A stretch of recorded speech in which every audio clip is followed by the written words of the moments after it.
Donc, à nouveau, vous vous joignez à nous pour connaître la deuxième erreur à ne pas commettre pour rater votre virage numérique. Donc, ça me fait plaisir d'être avec vous encore aujourd'hui pour vous parler des erreurs à ne pas commettre pour éviter un virage numérique qui tournerait en désastre complet. Donc, on va essayer de vous amener des conseils judicieux.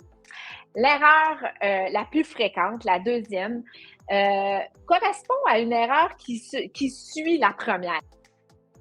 Donc, vous vous rappelez, c'était d'avoir peur de faire des erreurs, donc d'avancer moins rapidement ou même de ne pas avancer. Donc, la deuxième erreur, c'est une planification inadéquate. Donc, qu'est-ce que ça veut dire une planification inadéquate? Ça veut dire que on a peut-être trop planifié ou encore on n'a pas planifié du tout. Surplanifier peut être aussi là, dommageable pour une entreprise que pas planifier du tout. Puis ça, il faut vraiment en être conscient.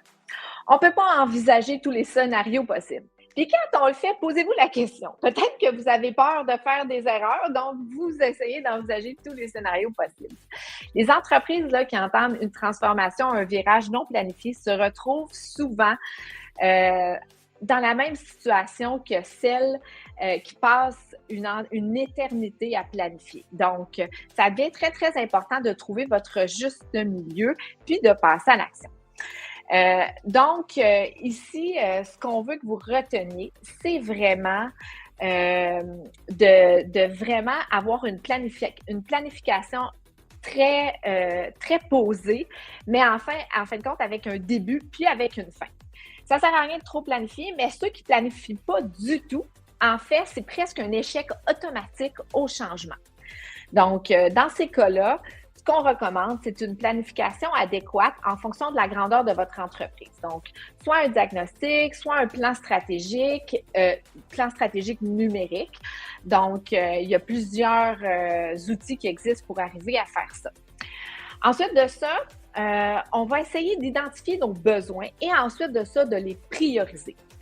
Il faut faire ces recherches puis demander à des ressources externes de vous accompagner. Vous avez des questions en cours de route parce que vous ne pouvez pas tous être des experts en technologie. Le plus important, c'est vraiment d'avoir quelques étapes bien définies pour vous aider à identifier vos besoins, mais dans les départements clés de votre entreprise. Donc, vos besoins clients, de publicité, RH, formation, gestion, comptabilité. Faites l'inventaire de vos processus, impliquez vos employés et validez vos analyses auprès des clients.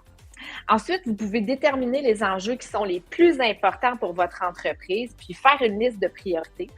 Puis ensuite, on va planifier en fonction des outils qui sont existants et des outils qu'on souhaite acquérir, quelles sont les priorités dans l'immédiat pour votre entreprise.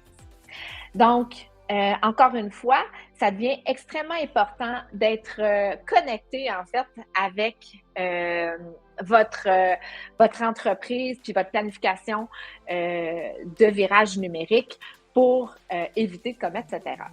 J'espère que ça vous aura été utile. Merci beaucoup.